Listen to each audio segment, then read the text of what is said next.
Staff is ready to proceed whenever you are. Okay, we're ready. Okay, so I think we have first up Jerry Sevier.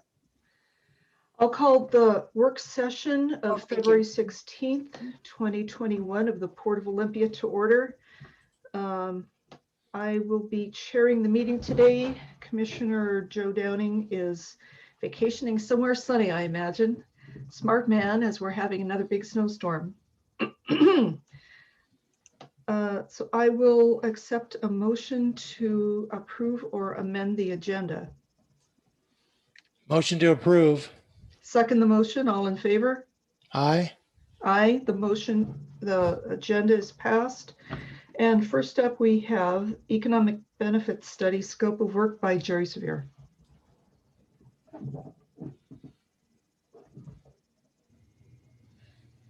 Good afternoon, Commissioners. Jerry Sevier, the Administrative Services Director. I'm here to talk, well, basically just give you an advisory on the Economic Benefit Study and Scope of Work process as was directed in the adoption of the budget. Next slide, please. So a little bit of history. We have done this economic benefit study for as long as I can remember. I've been here, but recently the last couple of times. But the main reason that we've done it is to show, as far as our mission and vision, how the port contributes to a more resilient community. And as you know, our mission is to create economic opportunities by connecting Thurston County to the world by air, land, and sea in our focus areas. So this economic benefit study will serve as a tool to help measure success in achieving this vision and mission. Next slide, please. As I mentioned, we've done this previously and we use it every 5 years. This time it's actually 6, but the 2 studies that we've done recently was in 2014. That study was published in 2016. And then previous to that, we had done a study from using the 2009 year, and then that was published in 2011. The port uses contract services to perform this study, and the commission adopted a line item in the 2021 budget of $28,000 to conduct a study using the 2020 year as the subject year. The commission also indicated a desire to have the same type of survey done that was previously done to give us 3 very similar formats comparing and contrasting the 3 different time periods. Next slide, please. So the goals of the study would be to produce accurate and defensible results, which provide a meaningful assessment of the economic benefits of the various activities of the port's operating divisions. The results would be compared to the 2014 and earlier studies in order to assess industry trends and distinguish by geographic area.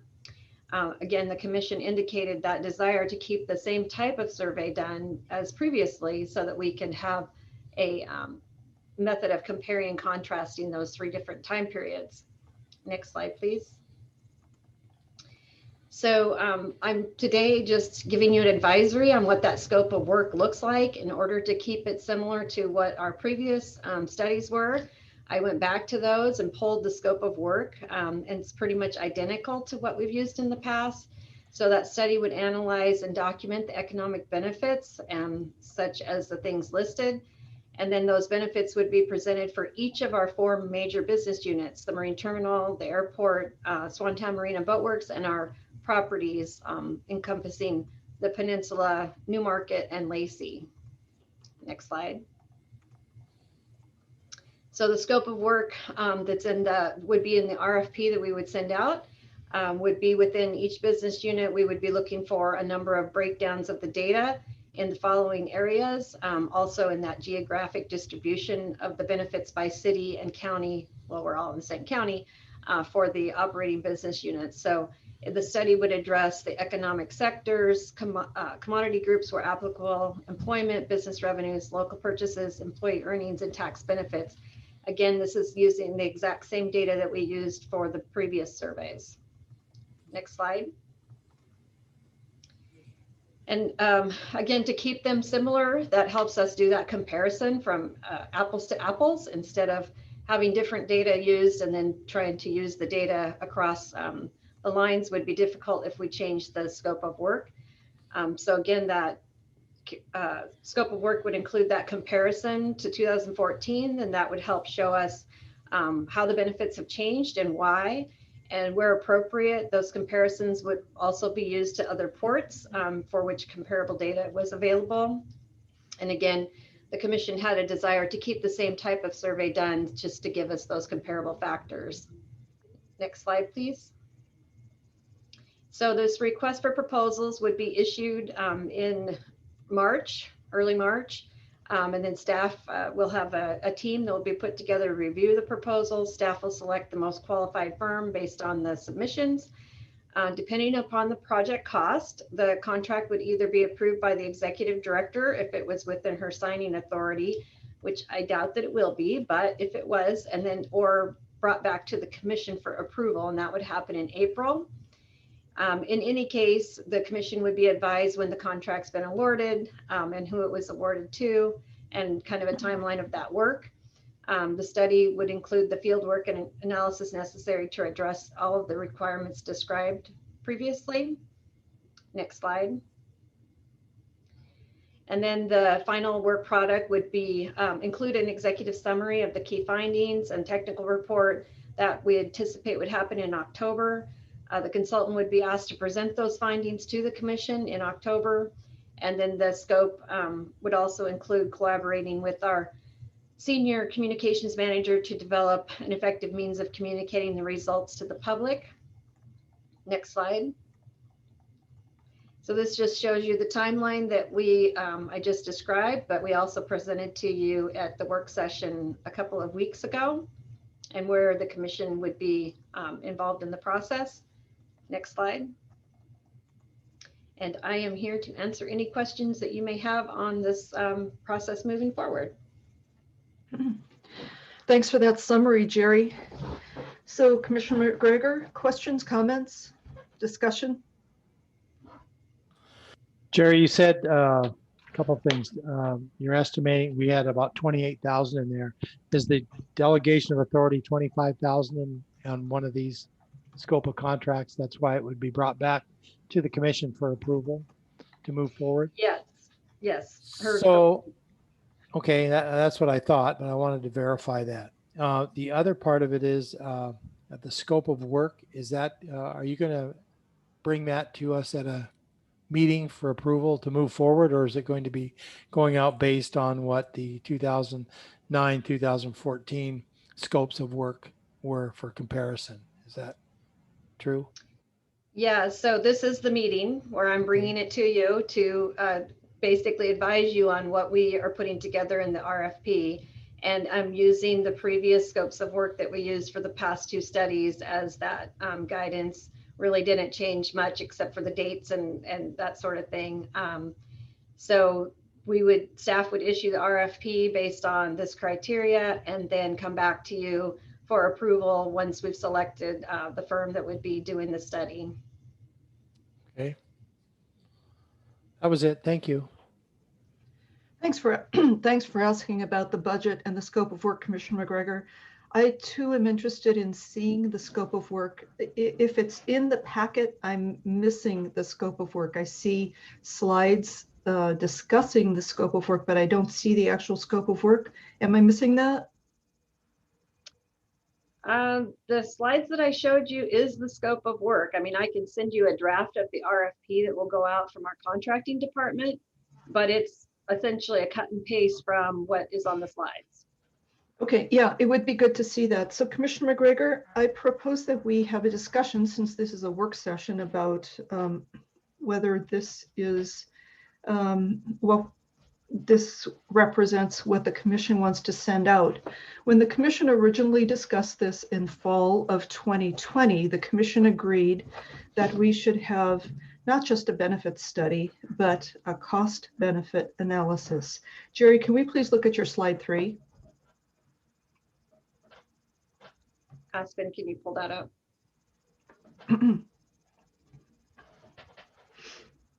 So the goals of an economic benefits study are to have accurate and defensible results, providing a meaningful assessment of benefits of the operations, comparable to the earlier study.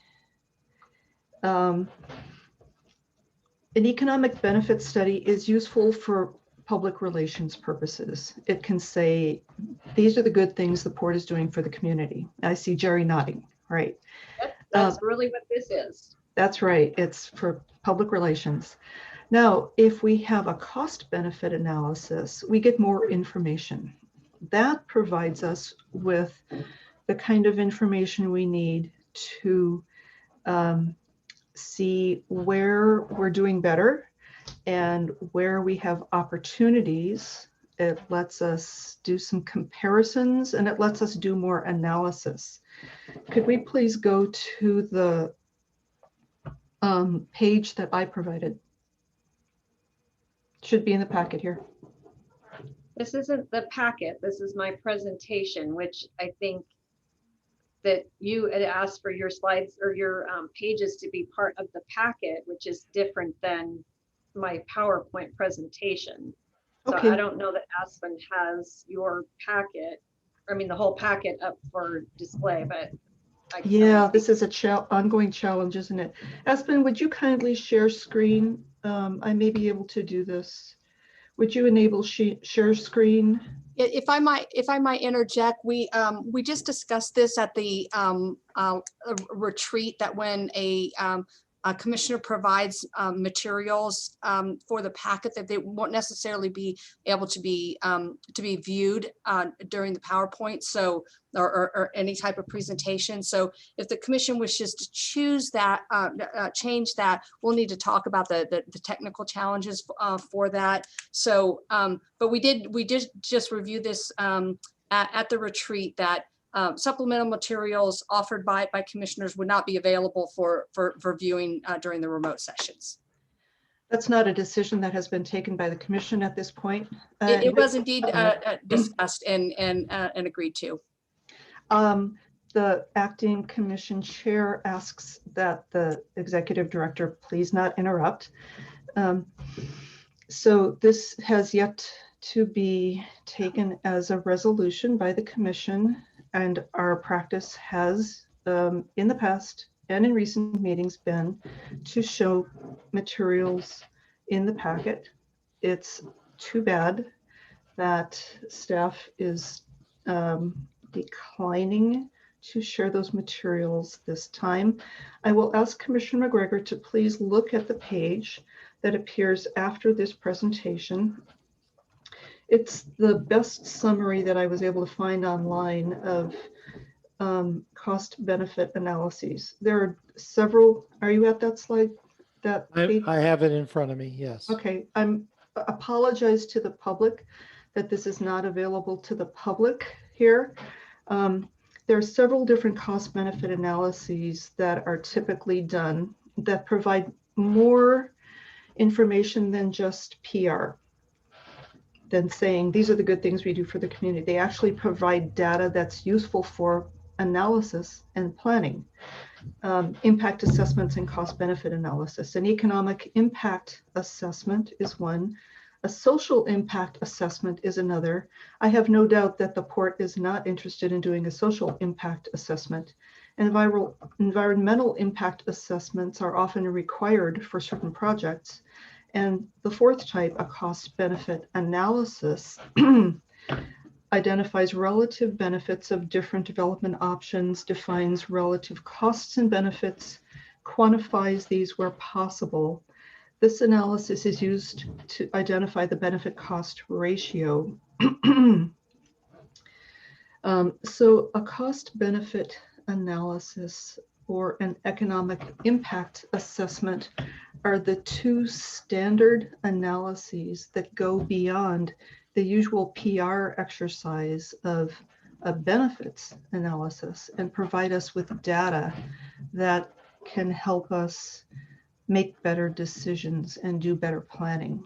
Now, Commissioner McGregor, you and I agreed that this would be a useful tool when we had our budget discussions last fall. the commission president removed that from the budget at the Point of 11th hour. order, please, Commissioner. We didn't remove it. We had discussion at the time when we were approving the budget. And that's when we as a commission agreed to do the cost, the economic benefit that we've been doing in the past, and did not go into the additional costs of doing the analysis. So let me clarify that. I'm sorry that change was made on the last day of the budget discussions when I was out sick. So I just wanted to have this discussion with you, Commissioner McGregor, as to whether you felt that we should continue with merely the PR exercise of the benefit analysis, or whether we should also invest a little extra in the cost benefit analysis, so we have data that will help us with our planning. Well, I spent some time with this because I was going off of what you presented as far as the cost benefit analysis. And when I read about this one particular one that you had attached to the agenda, the market economics group or whatever it was out of Auckland, New Zealand, I looked at what it said in there. Under cost benefit analysis, it talks about the relative benefits of different development options. And I guess my confusion comes over the fact that unless we have a certain project being brought forward, i.e. the RV resort for one thing, how do we do a development option on something we're not sure we're going to be going forward with? I.e. if something is in the waterfront development plan and we want to do a further development, let's say I'm just going to throw something out. It's not in the plan, or it's been talked about. Let's say we decide to put a hotel at the end of North Point, for example. That's when we should be doing a cost benefit analysis, because then we have a project which needs to be weighted, needs to be discussed, needs to be brought forward. What are the cost benefits of putting a hotel out there? But how do you do that when you don't have the project? You can't. I don't see us doing this as part of what we're doing now. I see it as part of moving forward with a project that comes forward that the staff wants to bring forward. So that's where I'm coming from. I could not find, they listed Port of Auckland Limited as one of their economic role, the Ports of Auckland report, but I went on to the Ports of Auckland and I couldn't find anything like that in there. So I don't know if they were a subcontractor that did this work, because I wanted to read what they had come back with as an actual report on the cost benefit analysis. Were they doing it on the port itself, or were they doing it on an individual project as it came up? And I couldn't find any examples of that. That's quite right, Commissioner McGregor. Cost benefit analyses are traditionally done on projects, and that's why I provided this information about analyses that can be done at different levels. The economic impact assessment would be at the higher level, and that would be parallel to this benefit analysis. So an economic impact assessment would be more appropriate at this level, looking at the port operations as a whole. That would include both costs and benefits, and that would provide us not just PR, but also data for planning. Well, I think that we need to have a consistency, and I think that apple to apple comparison between 2009, 2014, 2020 on what has changed over those years. In 2014, the numbers kind of went down, but there were reasons for that. There was the call center burning down. There was Harbor Wholesale moving out of the port proper, not moving out of the county. So those jobs, while they were at the port at one time, were not lost. They were kept in the county. So, but I'd like to see 2020 based on that same comparison with 14 to see basically what kind of impact COVID has had on us as well. So I think moving forward in the direction we're going is the right way to do it. And so I'm all for moving forward with the process has been presented here by staff. And I think that as we do other projects, as they come along online for consideration, that's when we need to do a cost benefit analysis on the impact it will have. and all of the data that needs to go with it. And it I becomes agree, part of- Commissioner Gregor, that comparing apples to apples is useful in the benefits analysis section of this analysis. So we can compare the previous studies to the current study. And to that end, it is especially important that whoever we select for this analysis provide information about exactly how they do their calculations. I remember that Dr. Martin, when he gave his presentation in 2016 about his 2015 analysis of our 2014 data, verbally told us about how he did the calculations, figuring out so many jobs for so much money, and how he came up with thousands of direct port jobs, even though we had dozens of actual direct hires, which is a little confusing. So it would be useful to have that information in writing and not just in a verbal report. So I hope you agree that it's important to know how the numbers are calculated when we get that report. I think he provides that when he does his summation and does his presentation, as well as the slideshow that was presented back in 2016, as well as the 49-page document that he provided. So yes, I reviewed both of those documents, and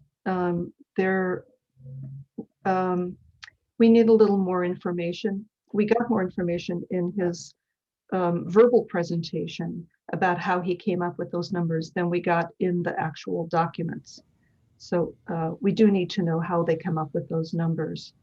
And so I hope that we agree that it's important to know how we come up with thousands of direct jobs when we only hire a few dozen people. I can certainly add that in the scope of work, and I'm not going to make any assumptions that it's going to be the same company that's done this in the past. Obviously, we're going to put this out for RFP and select from that. So, but I can certainly add that in as one of the points that you want of for them to explain how they do the calculations as part of their report. Great, thank you. So it appears that Commissioner McGregor is not interested in having a cost analysis along with this benefit analysis.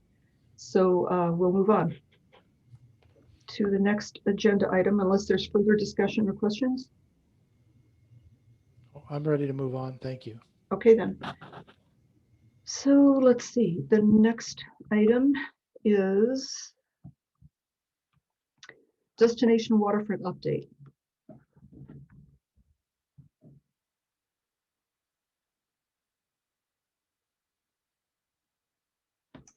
Executive Director is muted. I thought I hit that button. Thank you. Thank you, commissioners. I'm joined here today by Jenny Folia-Jones, Communications, Marketing, and Government Affairs Senior Manager, and Alan Rowe, Director of Real Estate and Business Development. As you're aware, planning efforts have been underway for several months to produce a vision that will guide our efforts as we develop a destination waterfront. In response to the Commission's input, we have slowed down the effort a bit. And today is an opportunity to touch base with the Commission on the efforts to date and next steps as we proceed towards conclusion of this effort. Next slide.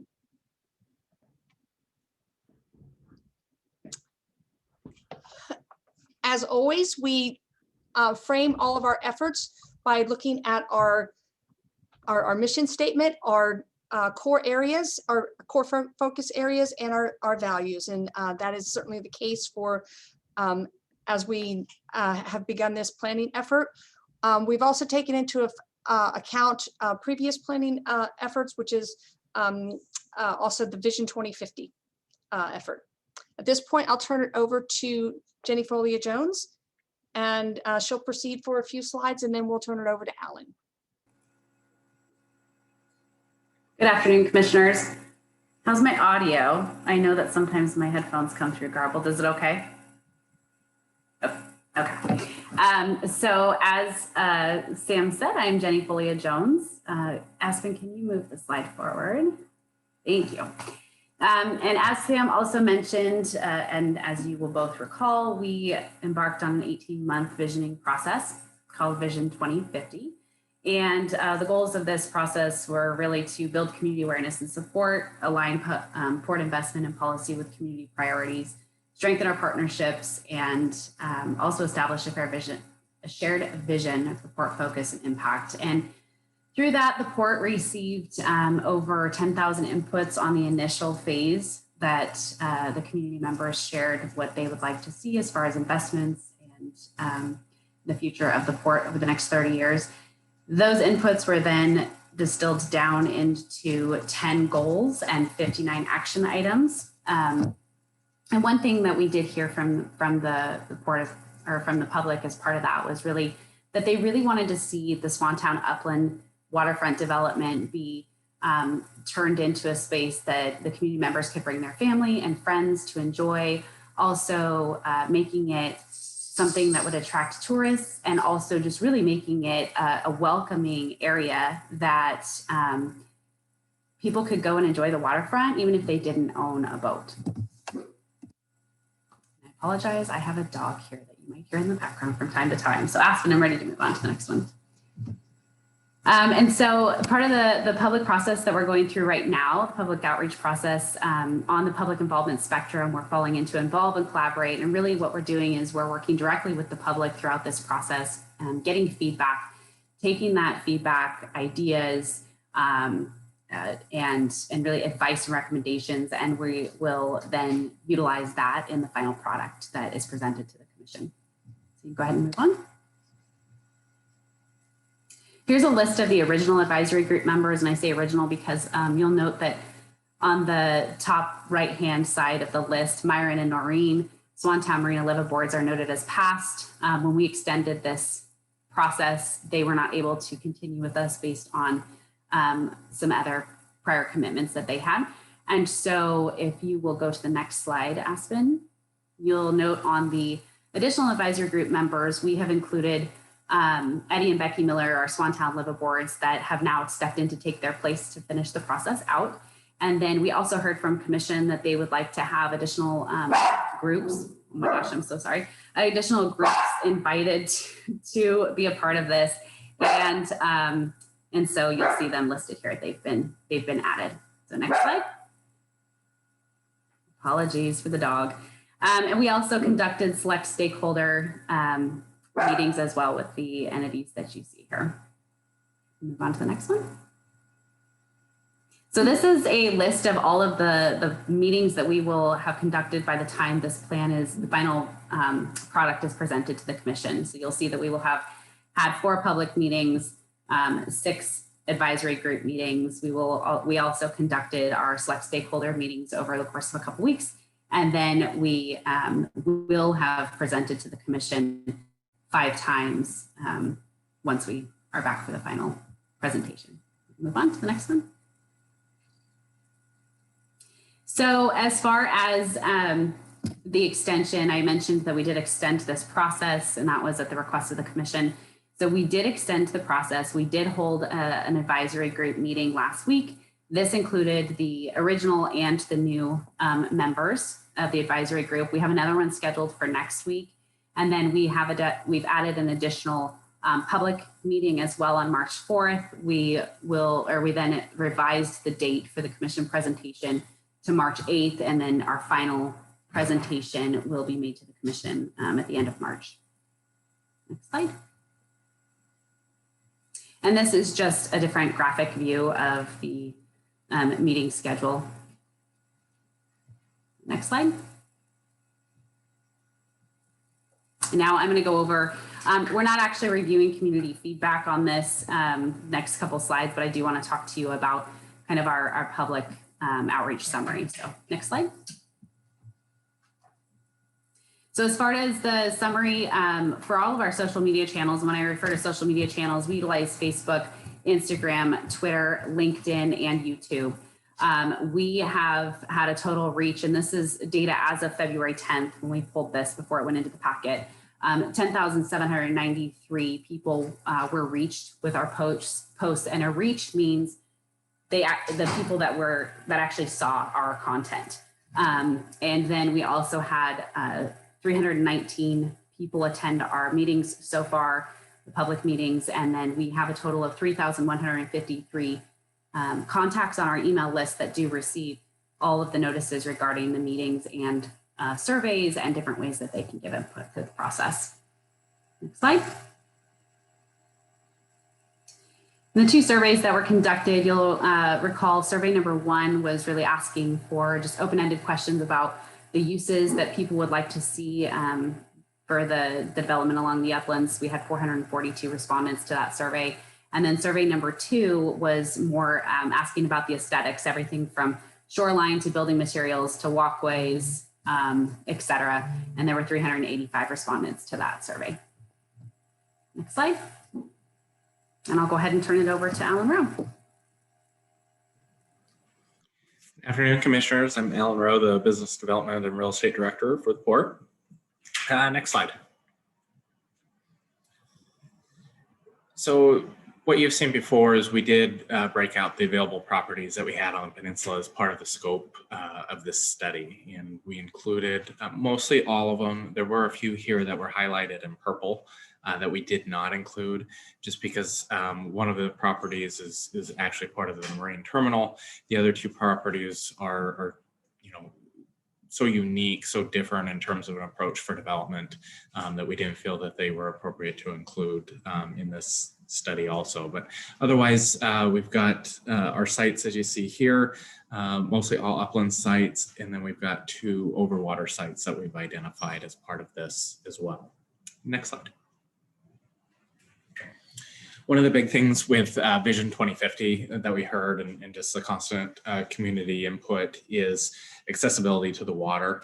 And that was one thing that we wanted to have very present in the study work, along with any future development that we do in the actual layout planning for our development work, is making sure that we leave those corridors, not just for view purposes, but also direct access, and make sure that the waterfront isn't cut off from every member of the community, and not have this be an exclusive use for whatever development happens down here.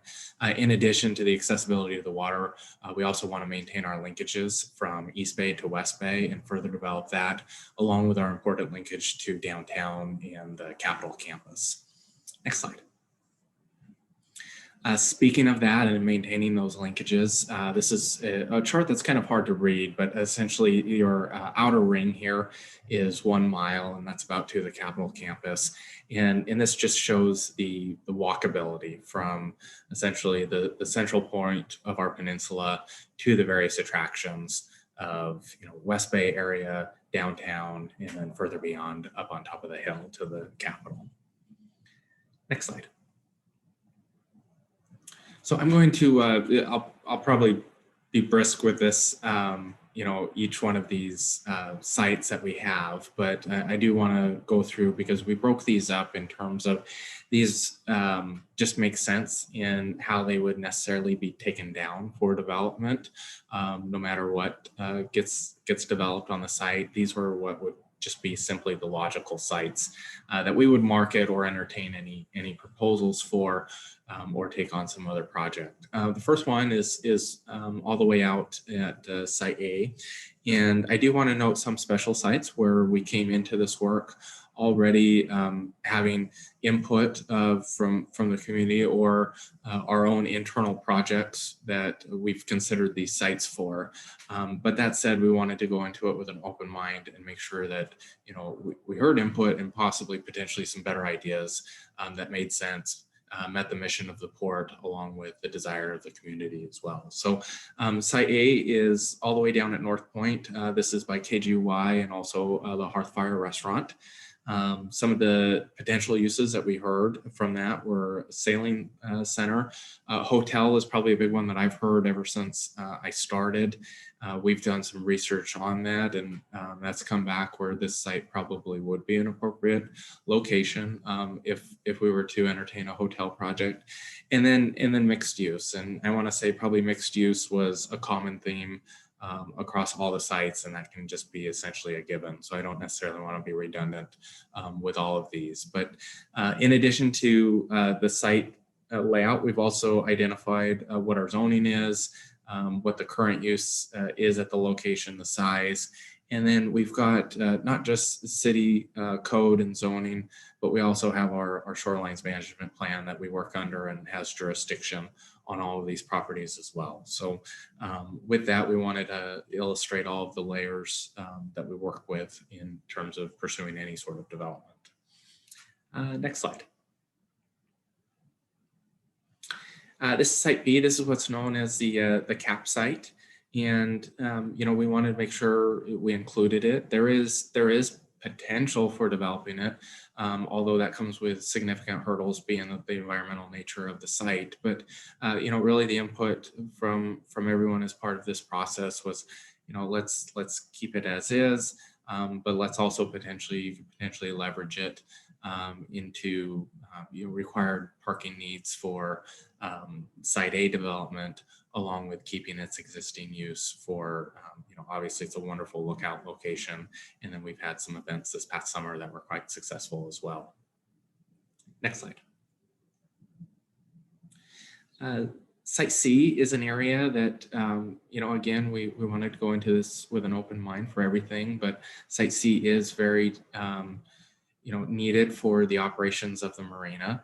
And that did come out of this study as well, as we need to probably maintain Site C for the marina uses and make sure that we have that supporting infrastructure to serve the needs of the marina, as well as our partners at Olympia Area Rowing. Next slide. Site D is probably one of our larger sites that we have out there, and we've got some potential options for it. And this is one of those sites where we did have the administrative building. We've been looking at this location for that. Big thing that's driving the location for the administrative building is the need to co-locate the marina office. And the marina office obviously naturally needs to be located near the marina. So we're kind of anchored to that, and that's where we've been looking at, but also again, going into this and seeing what sort of ideas we have.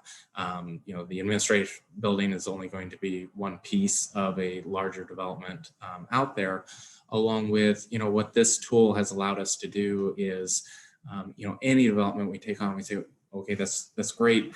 This is a project we're going to do, but let's also go through this study work and figure out all of the opportunities that we have to respond to the community for that, whether it be the way we do our shorelines, or possibly find partners to co-locate in development projects with us, or just any public benefit uses that we can do to balance the mission of the port along with being able to serve the community wholly here. And then, again, it's a mixed use has been probably the primary input for this site. Next slide. And with, when I do say mixed use, obviously that's kind of a broad development term. And, that could be commercial, retail, could be, very, very light industrial in terms of, almost from an art standpoint. I want to say we did not broach the topic of residential uses down here. That's probably a conversation all by itself, but for this study purpose, we did not consider any residential at all. This next site, Site E, again, this is a project that we have had earmarked for the RV resort. And we've been taking a look to seeing how RV resort could lay out on this project. We had mixed input, candidly, from this. There were people that had some concerns with an RV resort being located on the site. And I did find when we explained, the port has looked at all of our sites for this use, and can't identify a site that would work better in terms of this site is so restricted with its configuration, the layout of it, along with those setbacks like I talked about. And in addition, the RV resort being a quick return on investment within just a few years, it is a project that we essentially could get our return on And if a better development project came along that just made more sense, it would be minimal to redevelop the site, since, as you're aware, an RV resort doesn't necessarily require a significant amount of improvements to the site here. Next slide. Site F was included in the study area, but this is our Boatworks area, both the now Olympia Marine Center building and then our Boatworks yard. And we did consider any and all input, but I think probably we are concluding we're going to leave it just as it is and just help support the businesses there and further expand the services that are out there. Next slide. Site G is a supporting site for Boatworks as well, but there were some other potential uses. If it wasn't utilized for Boatworks, you could default back down to that mixed use potential. Next slide. Site H was not necessarily one considered for actual building development, but just in the sense of how can we improve shorelines, public access, and just the nature of that site. So when we talked with shoreline improvements, this site is obviously a major site for that, and in consideration for the plan, we felt it was important to include. Next slide. Site I is the site adjacent to the Children's Museum. The Children's Museum has publicly expressed their interest in expanding their facility and utilizing the site, and we respect that. And in addition, we wanted it included in the study. So probably its primary potential use is for the Children's Museum expansion. But for some reason, if we had to entertain something else, again, it's back to that mixed use development. Next slide. Site J, and here again, this is a site that can be developed. There's also interest from Lot to expand their facilities into the site. And then keep in mind, back up on the site where we're doing the administrative building, that's a large area for dry boat storage. And if we want to continue to be able to serve our marina tenants with that amenity, we would ultimately have to relocate it because we would be developing the other site. So the other potential use for this is supporting infrastructure for Boatworks in the marina for dry storage and other purposes. And next slide.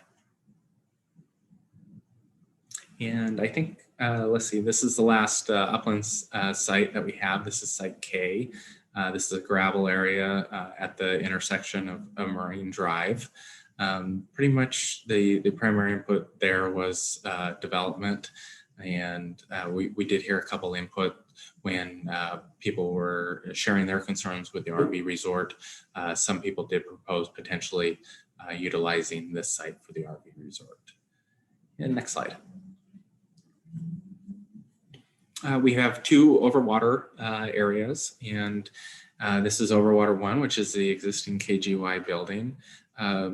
It's almost impossible to develop over water. So we do want to be grandfathered into our area that we do have over water and be able to provide public benefit for that area that we're entitled to. And right now with the KGY building, they are on a shorter term lease, but they have still expressed interest in maintaining that lease. And in the event that they do vacate, we did want to consider other uses. There was lots of interest in potentially a cultural center or museum on this particular site. And next slide. This is the Overwater 2 location.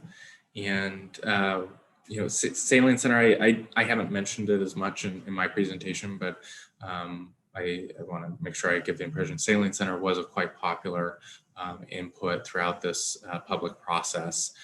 This was a potential location identified for that, or again, a cultural center in this location, or some sort of commercial development. And I can anecdotally share with you, for example, I've had some interest where somebody operates a seafood business, but wants to have a fresh restaurant attached to it, where they would bring in the boats on one side, operate a wholesale seafood business, but also have a retail component to it for seafood and also food services.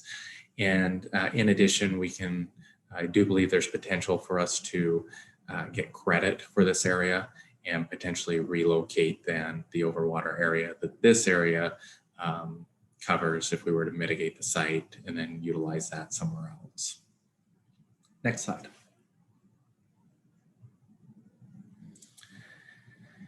Sam, you want me to take this or? Okay, so next steps and next slide, please. So we have still our upcoming advisory group meeting that we're going to have, along with then our public outreach meeting on March 4th. That would be our last public input process short of our commission meetings. And we'll consolidate everything. The final product and deliverable will just be a more comprehensive presentation than what you saw here tonight. Some pieces that has not included in this presentation that is ultimately included in the whole thing. Components, for example, that covers sea level rise is one item. So we'll do our standard 2-meeting process here on March 8th and March 22nd for your consideration. And next slide. This is a breakdown of what the final deliverable will be.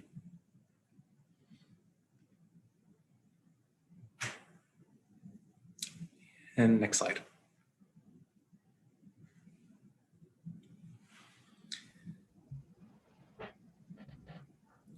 So I think myself or anyone here can answer any questions that you guys have. Right. Thank you, Ellen. Right, Commissioner McGregor, any questions or comments?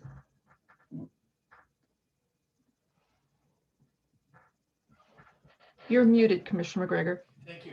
There you go. Can I let you go first, Commissioner Zeta? I had to take a few notes here I need to write down, so. If you wouldn't mind going, there we go. If you wouldn't mind going first, I do have a couple of notes I want to make note of before I forget them. Okay. Thank you. Thank you, Ellen and Jenny, for this presentation. We've seen something like this quite a few times now, those of us who have gone to the advisory group and public meetings. And I want to thank Port staff and Thomas Architecture Studio again for facilitating this public outreach. I have a couple of questions, and I want to share some concerns that I've summarized from public input. Some of these sites are contaminated. Is that right, Alan? And so we're responsible for remediation if they were to be developed? Yeah, depends how we want to approach the development project. Past projects, we have kept that responsibility. Ultimately, it is ours, but how the actual mitigation efforts are handled can go a couple different ways, and that would be done through the structure of the development agreement. So for example, for the Westman Mill project, we spent, I think, about $1.5 million remediating those sites, and then Walker John developed that for his project. I wonder if you could show us on the map, if you know off the top of your head, which of those sites are contaminated. And I don't know whether we have any kind of estimate as to the potential costs, but they've usually run around $1 million per site. Yeah, Commissioner, I'm sorry, I don't have that information. Okay, that will be something that'll be important to know for our planning processes at some point. I can speak to that issue, Commissioner, if you'd like. So the major site that we are aware You want to of, show us on the map? sure, it'd be Great. site C, I think, basically the cap, both B and C. So those are ongoing remediation, particularly the site C is the ongoing remediation site to which we have obligations there, otherwise known as Cascade Pole. So as Alan alluded to, we're not planning on any redevelopment there, but instead fulfilling our obligation as currently exist. It is possible to, it is technically possible to redevelop this site and to put down foundations to support a building, et cetera. Through this process, we have felt that it is, particularly with the interest of the maintenance of view corridors, that that would not be supported by the community. So we're in essence recommending that site remain unchanged. But again, we have ongoing obligations there. The same is true a little bit for Site B, that we have some ongoing obligations there, and any of those impacts to development would be picked up through the development process. It is very difficult, if not impossible, to estimate what the cost of that would be, just because you don't know what type of development is currently proposed. I would definitely warn the commission against trying to use a analogy between cost of other site remediation, such as Walker John, and applying it to a different site. In particular, these two sites, they're different contaminants of concern. They have different fate and transport effects, and so it'd be very difficult to use what happened on Walker John and apply that to a different site.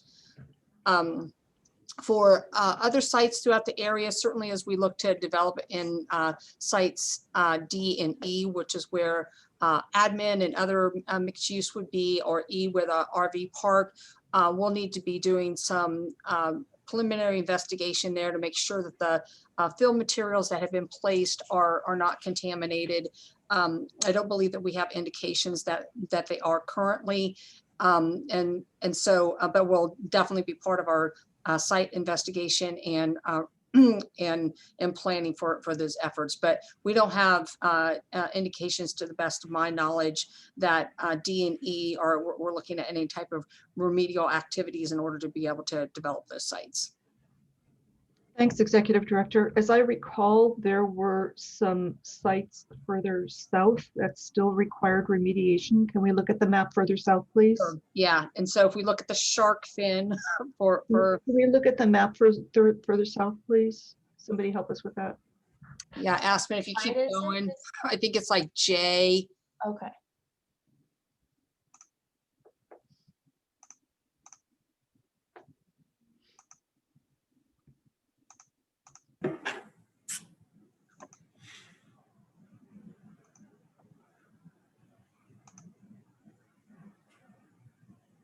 There you go. This site is subject to or partially subject to a remedial agreement already. And so any activity there would need to be, we need to do further characterization given the design of the property or design of the proposed development. It is my understanding that this site has some contaminated soils and doesn't have anything in groundwater at this point. So this one could be similar into the efforts that were required on the Walker John, which would be some type of excavation of contaminated soils, removal, et cetera. But it only applies to a portion of the site. That's the only other one that I'm aware of off the top of my head. And the site that the Hands-on Children's Museum is interested in? Right, that I don't believe that has any, no, I'm gonna hesitate to care because I haven't looked at that one in a while. So I'm gonna refrain from characterizing that one because I just haven't looked at it in quite some time. So before any development plans are made, we have work to do in characterizing contamination and planning for remediation and so forth. Is that correct? It would be part of the planning for development. It would not necessarily be a prerequisite for it. So it would be as if we were to for example, get a um, have a development plan for site J, then depending upon that, there would be part and parcel of that. I don't believe that there is any requirement or necessity for us to further characterize things at this point before we had any type of development plans. So it would be part and parcel of the planning for development. So if we go to almost the last slide that Alan showed, where it says, here's all the things we've done and are going to do. Mhm. Can we go to that slide?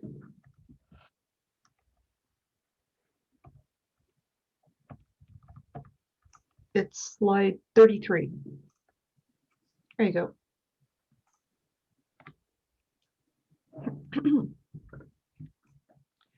So when this thing comes out, what is the status of it? It's not ready for building, right? I'm not sure I quite get your question. Well, so we're doing this waterfront development plan. Mm-hmm. And so what do we get at the end? Is it, we still have work to do before we would do any development, right? Absolutely, yes. Yeah, so so if there were development proposed on any of these particular sites, then we would have a variety of different site characterizations and assessments that would inform not only if there are any type of contamination present, but what's the soil bearing capacity for bearing the weight of foundations and buildings, what are the utility requirements, et cetera. So those would be fairly normal development process that would occur.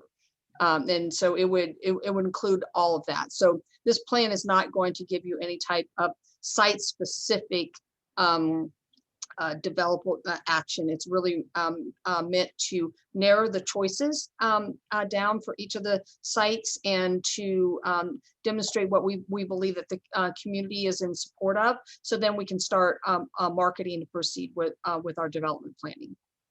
So it's not a master plan like we did at Newmarket Industrial Campus. That is correct. It's not a development plan. It's kind of a next stage of visioning. Correct. I think that is a very appropriate characterization of it. Okay. Commissioner McGregor, are you ready? I am. Thank you. Okay, go ahead. So some of mine have already been answered. Thank you, Commissioner Zita. One of the can we go back to, I'm going to jump all over. Let's go back to the slide that was just up. I'll start there and work my way back. The one that had the final presentation outline of what we're going to see. Aspen, thank you. So one of the things I've always heard about over there on that property is that there is a Army Corps 504 permit, and there's certain criteria that it must meet in order for something to be used, or for that land to be used for something. Mm-hmm. And so will we get, as part of this outline or the final presentation, like under C, overview of limitations that can tell us that, well, we'd like to put a hotel here, but that's not going to work because it doesn't fit into the permit criteria. So is there going to be some kind of a recap of that? Because I would hate to put out there that we're going to build this fun park or something like that out there, but the 504 permit prevents us from doing that because it's not water related or whatever the criteria is. So I'd like to make sure that we're not putting too many carrots out there for people to look at and find out, well, we can never reach that carrot because it's not allowed. So in addition to the city and the shoreline, there's also the 504 permit. And I just wonder if there's going to be any talk about that in this presentation back to us and part of the report. That's one. So you want to deal with that one first? Address that? Sure, go ahead. Yeah. So we've definitely reviewed that from a previous correspondence with the Army Corps of Engineers and guidance that they have provided the organization on a couple different occasions. So you are correct that it is another kind of screening criteria of what uses would be permitted here is not just the land use zoning, but also the shoreline master program designation, and then what's permitted under the Army Corps permit. We believe that everything that is being proposed here fits within those all of those guidelines. So we're not proposing anything that is in conflict with either zoning, shoreline master plan, or the Army Corps permit. If you'd like us to do a kind of a summary slide of it's a little bit difficult to particularly the shoreline designation slide, but we could probably do something like that, kind of have a summary slide of these are the land uses that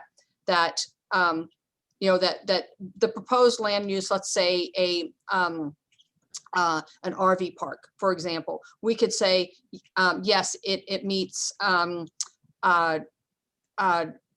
zoning requirements, you know, it meets shoreline master plan, it meets Army Corps.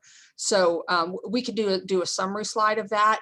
I think that would probably be the best way, but I absolutely understand your concern, and we've done that screening already on the staff level, but we can summarize that for you. So I just think there needs to be some kind of recognition within the document that is a consideration, and, you know, some kind of recognition that permit does limit what we can do out there. We can't put a Ferris wheel or something like that. Right. You know, I mean, and just recognize that within the document. So Yeah. the expectations are, this is another criteria we have to deal with. So that's just my own comment. Sure. I'm excited to hear about Overwater 2. The Stallcut Marina, that is a derelict piece of property that has a derelict dock that is got creosote piling, and it's in disarray, and debris occasionally falls in. I remember having to walk through that thing many years ago when I was a staff person, and you know, some of those boards weren't the safest things to be walking onto, but it was under lease at the time, and we had to do an inspection of it every once in a while. So glad to see something happening there. And I hope that we've talked for a long time, many years ago, about having some way to put sailing boats into the water and lift them out and stuff. And I'm excited to hear something might happen there. I think that's a good asset for this community. I think the only other comment, seen, heard, Site J. Site J is an unusual, that's the shark tail that you called it. So Yeah. we've had individuals look at leasing that property to put structures up and to do some development. I think a marina operator actually looked at it to do some boat sales repair and stuff there on that property. But aren't there some restrictions as far as some of the utilities that are running from there, from the lot plant out to I don't know what kind it is, whether it's stormwater or whatever, but it runs through that property, which prevents putting a very large building in there because of the utility pipes or whatever they are that go through there. So will that be delineated a little bit more completely moving forward as to what might go in that, showing those pipes in the ground? I know that's been an impetus for development. Yeah, I think we could probably develop a simplified utility map for that, and you're correct that we have both, I think, and I'm going to frame this correctly, a existing narrowing of options because of the current use of lot and utility lines, et cetera. I also want to point out too, and we've kind of alluded to this, and I wish to have future conversations with the commission, is that lot is in the middle of their master planning as well. And so they have expressed to staff that they're going to need some additional area. And so we've been in some back and forth conversations with them. And that's part of the reason why those dark purple areas have been kind of kept outside of this planning effort. Wanted to bring back to the commission for discussion of, you know, how we might accommodate lots growth here in the coming years. I would tell you up front, and my bias as a civil engineer is that, you know, they're an essential public facility, and so I have assured their leadership that I will be bringing their planning efforts and enumerated needs, and then kind of like more, they've divided things into what's really going to be necessary for them and what would be great, you know, good if it happened. So we'll be bringing that back at a future session. They have been at the meetings. Alan and I are in regular contact with them, and I keep assuring their executive director that we are not losing sight of their future requirements as we proceed forth with this planning. So Okay, thank you. And one final comment, and Commissioner Zeta alluded to, we've been listening in on many of the advisory group and public meetings, and I can tell you that I've been very impressed with the information that's been brought out, for the suggestions of the public, what they'd like to see down there. And I think it's exciting to see that they've gotten involved with this, and there's some exciting things that can happen down there. And I'm optimistic we're going to see some of that. And so I want to thank staff and Thomas Consultants. Amos does a good job of running those meetings. And so I just think that there's a great future ahead for that property, those properties down there. And I think it's going to be exciting to watch what happens over the years. So thank you. yeah, thank you, Commissioner. And I'm really glad that it's really exciting to think about what can happen. And I've been really excited by the kind of creativity and willingness to collaborate that has come to the fore. And you know, everything from, you know, with our capital requests now, and potentially sharing a building, or having some availability for the estuarium and other nonprofits within our existing admin building is really exciting, and I think a first step. I think that the community groups and nonprofits, this has served as a catalyst for them to talk amongst themselves and to organize there, and so that's really exciting as well. So I really appreciate the comment, and that I hope that stays at the forefront, that yeah, there's going to be challenges for how we develop, but there's also a real opportunity for us to really fulfill all of our obligations of, you know, economic development, environmental stewardship, and caring for community assets. So I think there's just tremendous opportunity ahead. All right, thanks for that discussion. I'd like to return to some of the feedback I've received from the public that I wanted to summarize.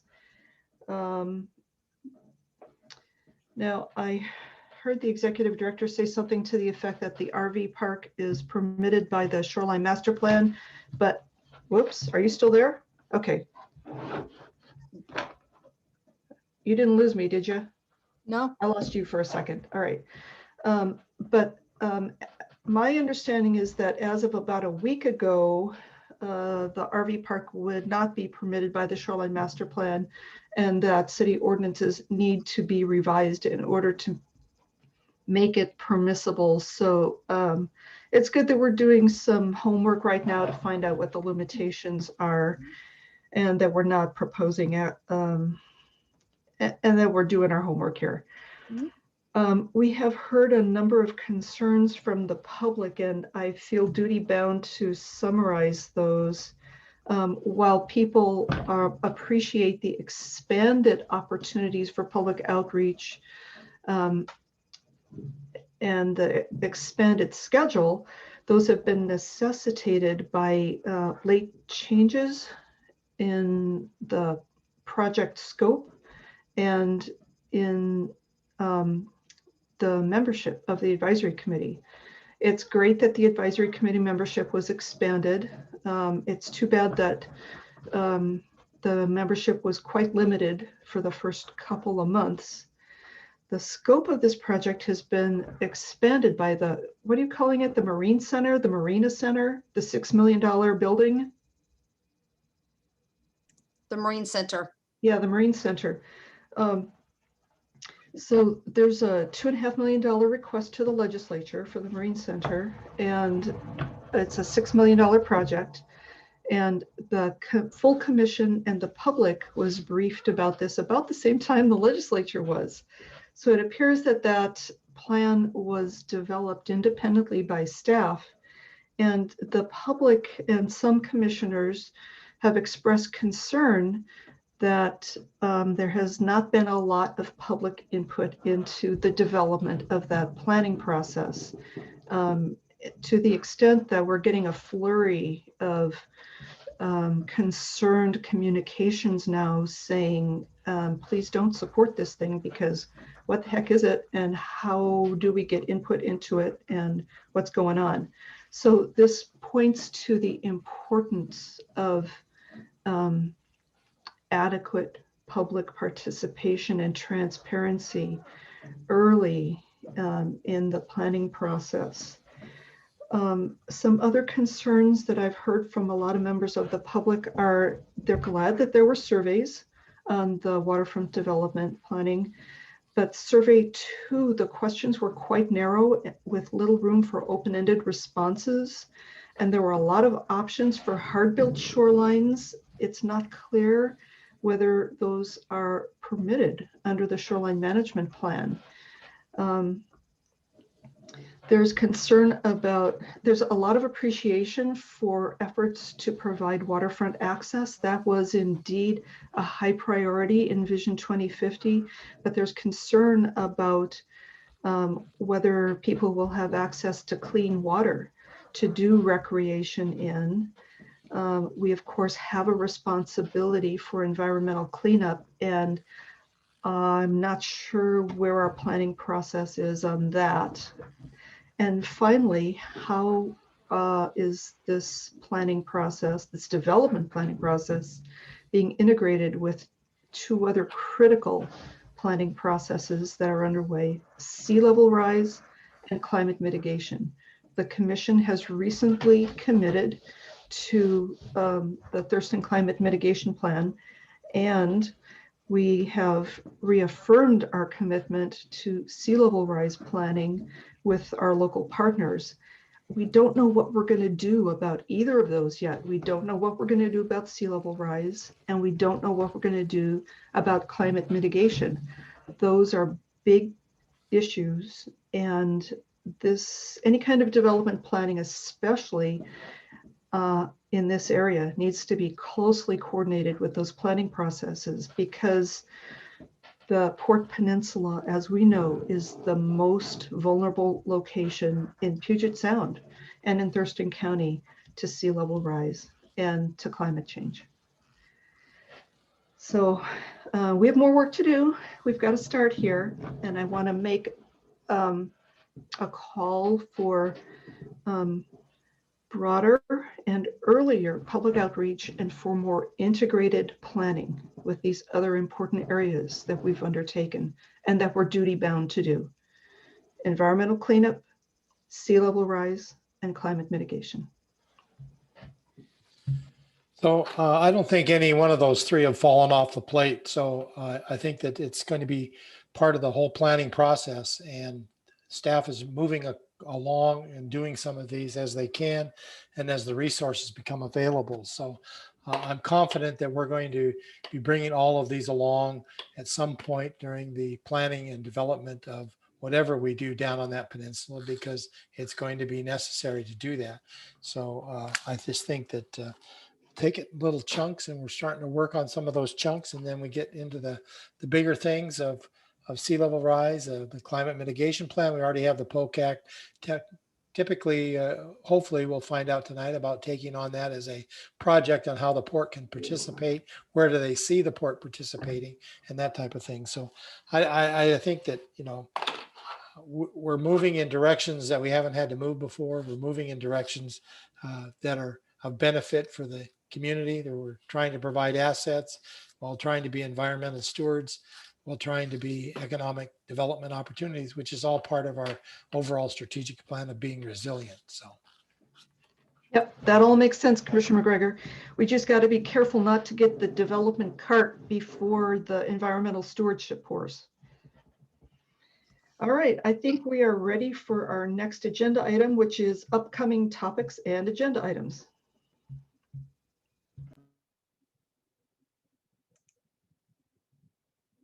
Okay, you can go to the next slide, Aspen.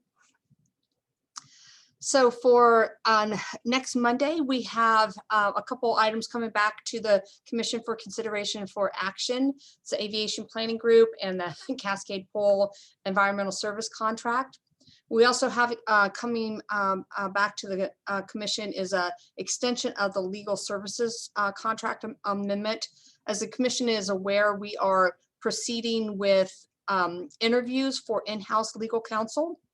And so as we're going to need to extend the existing contracts some time to account for onboarding of a potential candidate and some transition services in there. Next slide. And this is one of the things why I always say that these are working documents, and so things can change. I do have in here an update on the Parthia project that had been requested by the Commission. Thought it was also a good time for an update on the Maritime Washington National Heritage Area and the Maritime Heritage Walk. However, I'm not sure that this is actually going to fit within this slot. So it's kind of penciled in for March 1st right now, but I may need to move it. And if so, we'll put some other things in for March 1st. Next slide. And then March 8th, we do have a contract coming for advisory for the Bud Inlet Anchor QEA. And I wanted to speak to that of, so this is for the ongoing Bud Inlet remediation strategy. And I'm also hoping to schedule a work session for the Commission to bring you up to date on efforts that have been occurring. And one, to answer that question of how are we fulfilling our duties and requirements for ongoing environmental remediation. We are indeed making good strides there. We've had some ongoing conversations with Department of Ecology about our approach. And so we'll want to come back and brief the Commission on that. Then we have a open order earthwork contract coming, and then this will be the advisory for the Destination Waterfront Development Plan. So those are upcoming schedules with, again, might have to change that March 1st one. Next slide. Then this is the ongoing list. I am starting to program these out, and we'll be coming back to the Commission with kind of a look out over more months, so you can see how I'm thinking about programming these topics into our work session schedule. I hope to have that maybe by the next work session, be able to show you, taking into account the Commission's expression of priority that we received at the retreat.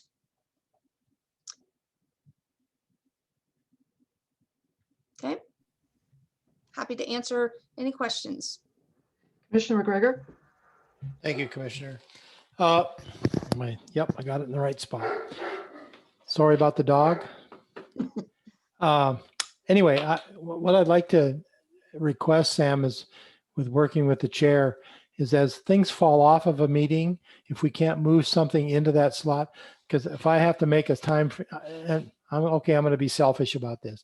I put a time away for 2:30 to 4:30 on a work session. And if we have something that it looks like we're only going to go till 3:30, let's throw another one of these things off the list if we can, like just for instance, TJ's one about the harbor patrol and on water, kind of fill those in so we don't have a lot of dead space and make more efficient use of our planning on the work session side, if that's where it ought to go. Because if I'm going to carve out 2 hours of my time for a work session, I'd like to fill it with lots of keep things moving forward, I guess, is is what I'd like to do. So just something I'm throwing out there, just a suggestion, but I would sure appreciate, same thing with meetings at night. If it starts at 5:30 and we're kind of planning to go till 7:30 or something, well, maybe there's things that we can put in there that we can kind of get off this list or add more things in so that we make those meetings, I guess, worthwhile. So worthwhile, I should say. So just Or alternatively, I have a question if, because we're definitely reaching a capacity issue of how many topics that we can bring forward, and just having the staff and the time available to prepare for them. Would it be helpful if we know that we're going to have a shorter meeting, that we schedule that and go, this meeting won't go for 2 hours. We only anticipate that it'll go for an hour and a half, or an hour, would that also be helpful? Well, I think if I might comment on that, one of the things, if we only have 1 or 2 items and they're advisory or something like that, or maybe they're action, if they're not time sensitive, that doesn't mean just because we have a work session scheduled for a day or a commission meeting scheduled for a day, if we don't have enough business to take care of, why don't we consider moving it and canceling that meeting altogether? That's another thing to think about, is let's make our time worthwhile. The citizens are putting in the time to come on and listen and be productive and hear what's going on. And if it's going to be an hour meeting, hour meetings are great, but we want to get enough done that we keep moving. And I understand the resource issue, but I would just encourage you to work with the chair on that kind of stuff. So thank you. Great. Thank you for that feedback. Great. Anything else, Commissioner McGregor? I agree with your suggestions. Great suggestions. Could we please look at the March 1st meeting, the schedule? That looks like the Chuck Fowler show. I appreciate the opportunity to get an update on these projects. I would also like to hear from Stacy Waterman-Hoey's group. She's doing parallel work. They had agreed during one of those waterfront development meetings that they would be cooperating. So it would be appropriate to also be briefed on her group. It's kind of a new group, and she has brought a bunch of groups together. Like to see that at this meeting as well. We can make room for it by compressing Chuck's presentations. So just so I'm clear here, what would be the topic for Stacy Waterman-Hoey? And in that case, would you want to hear from like the South Sound Sailing Society, the Estuarium, other nonprofits that have been active in the planning effort as well? Should this be exhaustive? Not necessarily. Stacy's group is kind of an umbrella group. She's got a bunch of groups underneath hers. So if you want to bring in another representative of groups, fine. But we've got 3 things. We've got the Chuck Fowler show versions 1, 2, and 3 here, and let's get a little more representation from the community around this issue. Chuck and Stacy and one other community representative, I don't remember who, had agreed to work together on this stuff at one of the community meetings 2 months ago. So definitely let's hear from Stacy. I don't think we need to hear from everybody under the sun, but I think we can get a representative overview of the works in progress. And indeed, that was the intent behind the second 2, the Washington National Heritage Area and the Maritime Heritage Walk. And indeed, Chuck Fowler has, that's who we've received correspondence from regarding that group's efforts. And so that's why I've listed him. But it is a group of nonprofits that have been meeting and coordinating together. So probably not accurate to just have it be Chuck as the representative, but is who we have received correspondence from. I know Stacy's been trying to be in contact with you, and some of that's fallen through the cracks. So let's fill that gap. Great, thank you. especially if the Maritime Washington Heritage thing is maybe not. Wait a minute. Okay, here we go. Especially if the Maritime, thank you, Maritime Washington National Heritage Area may not be part of the program that day, as you kind of indicated you weren't sure on that. So it might be good to have a couple others on there just as reports, and they don't have to be long reports. Just Yep.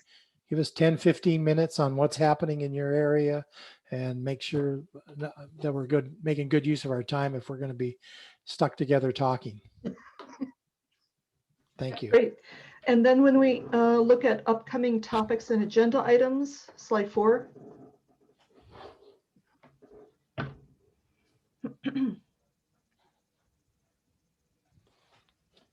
Next one, please. That's great. So we have unfinished business from the retreat, and some of that unfinished business goes all the way back to September. The inaccurate transcript and a discussion of the extent to which we may or may not have a commitment to accuracy and transparency in our public records. So that belongs on this list. So, The minutes and the transcript. so we are looking to reschedule with Ann McFarland.